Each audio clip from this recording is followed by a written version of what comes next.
Welcome to movers and shakers. आप हैरान मत होइए कि मेरे पास इतने सारे दिल कहां से आए। दोस्तों, कुछ दिन बाद वैलेंटाइंस डे है, जिस दिन लोग अपने प्यार का इजहार करते हैं। ये आगे वाले दिल उनके लिए हैं जिन्हें मैं चाहता हूं, ये पीछे वाले दिल उनके लिए हैं जिन्हें मैं चाहता था और ये बाहों पे दिल उनके लिए हैं जिन्हें मैं चाहूंगा। इस साल तो एक और कमाल हो गया, कई सारे लोगों के वैलेंटाइन गिफ्ट हमारे यहां पहुंच गए। ये देखिए, ये गिफ्ट हिलरी जी ने अपने पति क्लिंटन को भेजा है।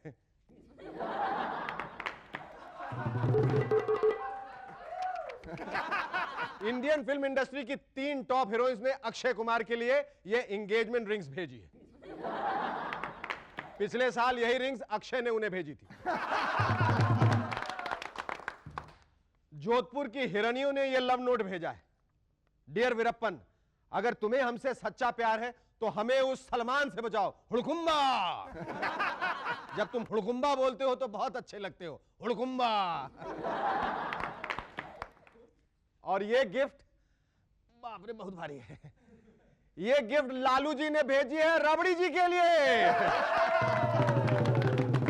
फूलगोभी है, फूलगोभी, साथ में मैसेज भी है। डार्लिंग, नाराज मत होना, ये बार हम इसे खरीद के लाए हैं, पड़ोसी के खेत से चुराए नहीं है, राम कसम। We have some more Valentine gifts with us, जिनके बारे में हम आपको ब्रेक के बाद बताएंगे। But before that, let me announce the guests. Tonight we have with us actress Ratna Pathak Shah and the latest music sensation Hussain. But before that, give a big round of applause for Sharugi and his rubber band.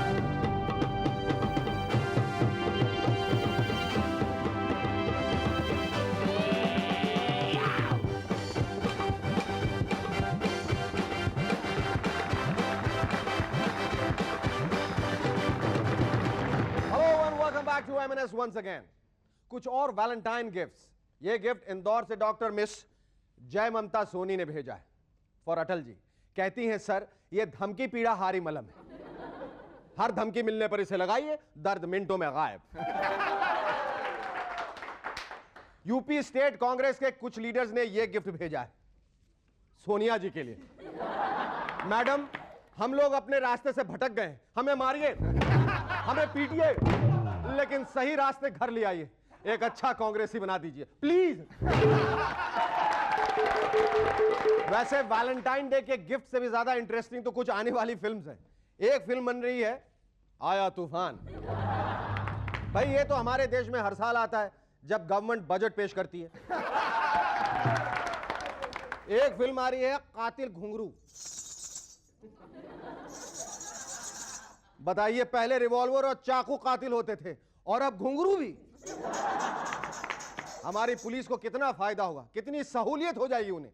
किसी भी encounter में बंदूक चलाने की जरूरत नहीं, बस पैरों में घुंघरू बांधे, बजाए 2-4 ठुमके और पप्पू फावड़ा खलास। और एक फिल्म का तो पूरी इंडिया को बेसब्री से इंतजार रहेगा, 500 का नोट। कितने फायदे की बात है। 20 रुपए का टिकट खरीदिए और सिनेमा हॉल में जाके देखिए 500 का नोट। एक जज का तो कहना है कि हमारी इंडिया में इतने स्टेट कैपिटल्स नहीं है जितने क्राइम कैपिटल्स। वैसे ये क्रिमिनल लोग खतरनाक जरूर होते हैं, लेकिन अपने बीवियों से बेहद बेशुमार बेइंतहा प्यार करते हैं। इराक में एक क्रिमिनल का कहना है कि उसने सारे अपराध अपनी बीवी को खुश करने के लिए किए। जब बीवी का ईयरिंग गुम होता होगा तो पति कहता होगा, जाने मन उदास मत होना, मैं अभी ज्वेलर की दुकान को लूट के आता हूं। जब बीवी का सैंडल गुम होता होगा तो पति कहता होगा, जाने मन उदास मत होना, मैं अभी यूपी स्टेट असेंबली होके आता हूं, वहां सैंडल्स मुफ्त में मिलते हैं। लेकिन इतने सारे क्राइम और वायलेंस के बाद भी बिहार बहुत तेजी से प्रोग्रेस कर रहा है। ये देखिए, 26 जनवरी को राबड़ी जी का ad, Bihar on the path of progress, prosperity and peace. Progress तो ऐसी है कि पहले पटना से भागलपुर की बस 8 घंटे लेती थी, अब सिर्फ 12 घंटे लेती है। प्रॉस्पेरिटी के बारे में वहां की गाय, भैंसों और बकरियों से पूछ लीजिए। और पीस तो इतना है कि शाम को 6 बजे घर से बाहर निकलेंगे तो आपके बहुत सारे पीसेस हो जाएंगे। एड में लिखा है Rabri Devi chief minister Bihar, land of paradise. यानी वो जमीन जहां पर स्वर्ग हो। हे ऊपर वाले, ये बिहार जैसा एक स्वर्ग तो बना दिया, बस और मत बनाना प्लीज। एक जमाना था जब खोटे सिक्के हुआ करते थे, लेकिन आजकल तो टूटे सिक्के भी बहुत पॉपुलर होने लगे। बंबई में एक आदमी पकड़ा गया जो 5 रुपए के नकली सिक्के बनाता था, और नकली सिक्कों का भी तब मालूम चला जब एक आदमी के हाथ से सिक्का छूट गया और जमीन पर गिरकर टूट गया। मेरा दोस्त पित्तू तो आजकल इतना घबरा गया है कि अब उसे जो भी सिक्का मिलता है वो उसे हथौड़े से तोड़कर देखता है। अगर सिक्का टूट गया तो सिक्का नकली है, और अगर सिक्का नहीं टूटा तो हथौड़ा नकली है। वैसे देखिए, मेरे पास भी एक 5 रुपए का सिक्का है, ये असली है, क्योंकि असली सिक्के की पहचान ये होती है कि वो आपके शरीर में घुस जाता है आसानी से, and it becomes part of establishment. ये देखिए, ये गया गया गया गया, ये देखिए, simple. Our first guest on M&S tonight is an extremely talented and charming actress. A graduate from the National School of Drama, she is passionately involved with theatre. We saw her regale us with her antics in the immensely popular comic series Filmi Chakkar and Idhar Udhar. Ladies and gentlemen, please welcome Ratna Pathak Shah.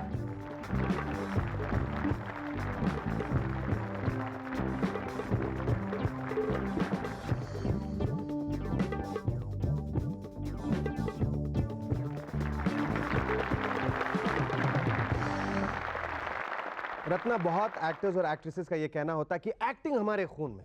ये देखिए, जो बह रहा है ये खून नहीं है, ये एक्टिंग है। पता नहीं ये थ्योरी कहाँ तक सही है, लेकिन तुम्हें देखकर ये यकीन हो गया है कि एक्टिंग खून में ही बसती है, क्योंकि तुम्हारे परिवार में तीनों, तुम्हारी माँ, तुम्हारी बहन सुप्रिया और तुम तीनों बहुत अच्छी एक्ट्रेसेस हैं। That's right. In fact, I grew up backstage. मुझे ऐसा कई बार लगता है कि मुझे थिएटर्स के फ्रंट इतनी क्लियरली याद नहीं है, ऑडिटोरियम्स याद नहीं है, बट बैकस्टेज मेकअप रूम बहुत क्लियरली याद है। मेरा सारा बचपन शायद बैकस्टेज ही गुजरा है। तुम्हें ऐसा लगता है कि you have inherited this talent, or is it because the atmosphere was already very conducive to becoming an actress? Yes, I think atmosphere ज़्यादातर। Inheritance का पता नहीं, I hope I have inherited some of Ma's abilities, but atmosphere का बहुत फर्क पड़ा है। अच्छा। No doubt. My earliest memories are actors getting made up. उस जमाने में बहुत ब्राइट ऑरेंज कलर का पैनकेक यूज किया करता था, और बिल्कुल मास्क जैसे लगते थे चेहरे लोगों के, bright orange and black, and और स्टेज पर जाकर के इतनी खूबसूरत लगती थी औरतें और इतने अच्छे लगते थे मर्द। मुझे बहुत ताज्जुब होता था। आई थिंक वो मिस्ट्री कि ये कहाँ ट्रांसफॉर्मेशन कैसे हो जाता है। You always wanted to do that. I wanted to be that. Ratna, what was life at the National School of Drama like? Oh, fantastic. Because at that point of time मैंने college ख़त्म की थी तब, and यहाँ बम्बई में theatre किया करती थी, मगर थिएटर इन बॉम्बे मेंट 4:30-5 बजे के बाद जब कॉलेज वगैरह ख़त्म करके आखिरी दिन का हिस्सा रिहर्सल में बीतता था। वहाँ तो सुबह से शाम तक, सुबह 7 बजे से रात को 10 बजे तक आपको एक्टिंग क्लासेस हो रही हैं, फाइट्स सिखाई जा रही हैं, dance, music. It was fantastic. That was just wonderful. You feel that it should never end. You should go on and, live your life out. I wish that was possible. Stay with us. We'll be back in a moment to chat some more with Ratna Pathak Shah.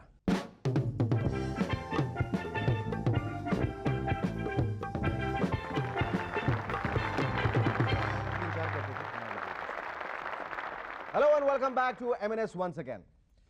Ratna, the character which you portrayed in Filmi Chakkar, वो जो आपने किया था, वो रुक्मणी, वो घर घर में बहुत मशहूर हो गई, मतलब चहेती सबकी। How much do you identify with that character? Quite a bit actually, क्योंकि रुक्मणी में मुझे कुछ ऐसी चीज़ें करने का मौका मिला जो कि बड़े होने के बाद मैंने सोचा था कि अब तो क्या चांस मिलेगा ये सब, नाच गाना और completely wacky comedy and completely filmy kind of scenes, रोना धोना, जो कि बचपन में देखा करते थे फिल्मों में और सोचते थे कि बड़े होकर जब मैं हीरोइन बनूंगी ना तो ये सब करूंगी। वो हीरोइन बनी नहीं और कुछ मौके मिले नहीं उस तरह के, and then suddenly Filmi Chakkar happened and it was amazing. It's like a dream come true. Absolutely. All those things which you fantasized about was like. Yes, but about 15 years too late. Ratna, Supriya के साथ काम करते वक्त how did you deal with the constant comparisons and criticism? Without too much trouble actually, because as it happened, it was like Supriya doing me and me doing Supriya. In real life, I'm much more like Poonam and she's much more like Sunita, or she was when we were much younger. And in fact, I remember when Anand Mahindru first came to tell me about the serial, and he was telling me the story, and I said, oh God, here we go again. वो जो serious बड़ी वाली है, उसका role मुझे मिलेगा, and I don't want to do that. And suddenly he said, you know what, I want you to do the stupid one, the dumb blonde. And I said, yes, 100% I'm doing it. Because it was such a surprise. It was so antithetical to what I had imagined would happen. So it was great fun. And Supriya, I suppose, enjoyed playing me, and I certainly enjoyed playing the wacky one. You are the elder sister, right? I am. तुम कभी इसको डांटा, तुम जो कर रही हो गलत कर रही हो, ऐसा करना चाहिए. नहीं, but वो मुझसे senior थी. She had already done more work on television and film. Yeah, but you could always say I'm from NSD. Would you always go and boss over her sometime and said, look, what I think, what you're doing, I think is quite wrong, and you do it my way. No. Yeah. Because I think I bossed over her so much as a kid. Achha. So I thought, now I can just take it easy and be bossed over. Used to always bully her? Oh, I was a terrible bully. क्या करती थी तू? अरे बहुत, and worse still, I used to be a kind of emotional blackmail type of bully, which is horrible. I mean, I really hate myself when I think of. But do you remember any funny incident, like you have really kind of I don't know. bulldozed her into doing something which you never wanted to do? There was something that I wanted to do. I don't remember what, but she was refusing to do it. And finally, I decided that the only way to make her do it was to do something really drastic. So I put one leg out of the window and I said, you do it or I'm jumping. And poor Supriya, she sort of said, no, Didi, no, come back in. So would you do that today? No, I don't think so. No? Not fair. Not fair at all. अच्छा, आखिर में ये बताओ कि एक खानदान में जहाँ इतनी सारी प्रतिभा एक छत के नीचे इकट्ठा हो गई, तुम, सुप्रिया, दीना जी and Nasir, how do you people deal with each other? Well, I suppose each one has a separate talent, a different talent as a human being. So I think that comes into fore when जब इंसानी तौर पे एक दूसरे के साथ deal कर रहे हैं, तो एक्टर्स यूजुअली घर के बाहर छोड़ के आ जाते हैं. अच्छा. और फिर जो इंसानों की जो अपनी खासियत है, those start operating within the family. And I think we have enough of a variety of talents there too. Absolutely. So we are okay. Thank you so much, Ratna. It was lovely talking to you. Our second guest on M&S tonight is a wanderer who's seeking moksha and the answer to who's sane. Ladies and gentlemen, please welcome one of the leading disc jockeys of our country, Hussain.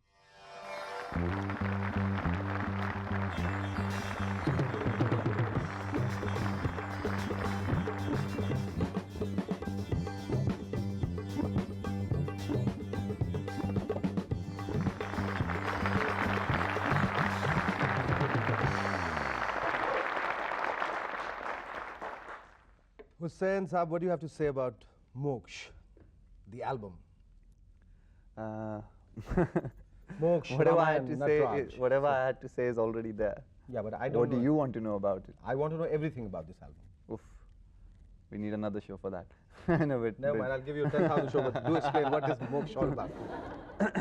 Well, Moksha was an expression for me, and I picked on things which I felt we seem to have lost in time, like for instance even Indian culture itself or Indian classical music, which seems to be dying out a bit. And because I predominantly like dance music and trance, I decided to blend them both together and bring that to the dance floor a bit, but at the same time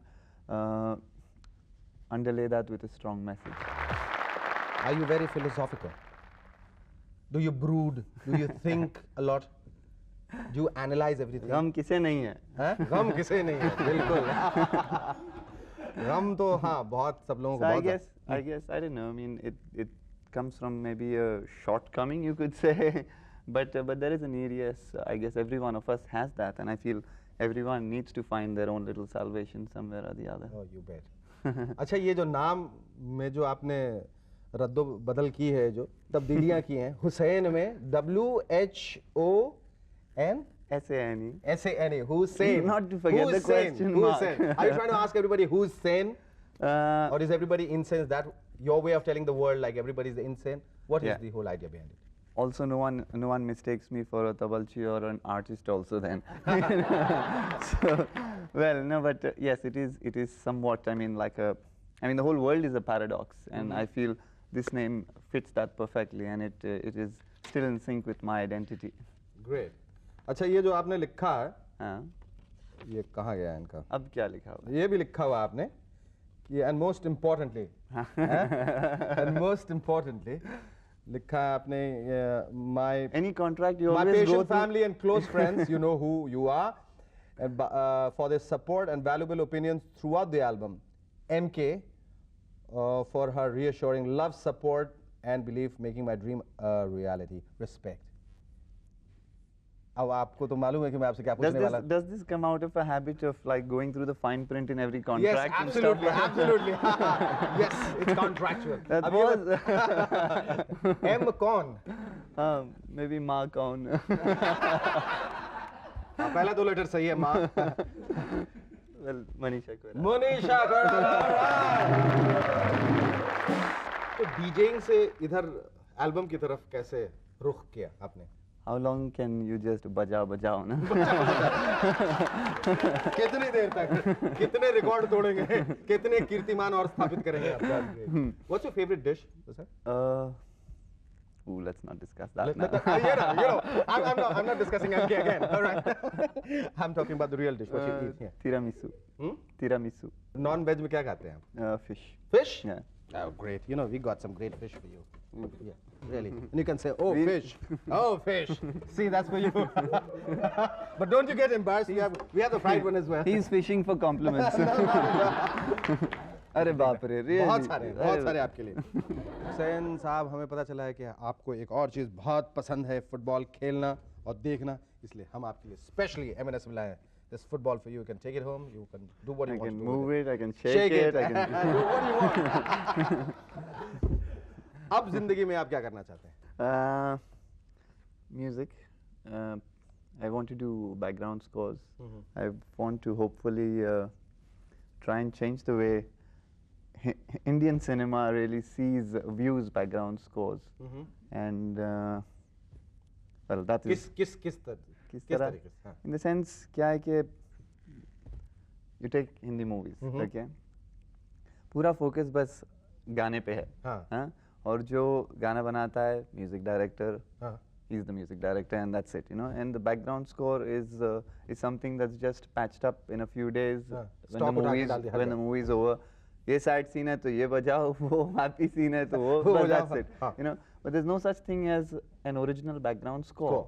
तो फिर ये आशा करते हैं कि आने वाले सालों में हुसैन साहब जो है हिंदी फिल्मों का नक्शा बदल देंगे. Thank you, Hussain. It was wonderful talking to you. Stay with us. We'll be back in a moment. Thank you.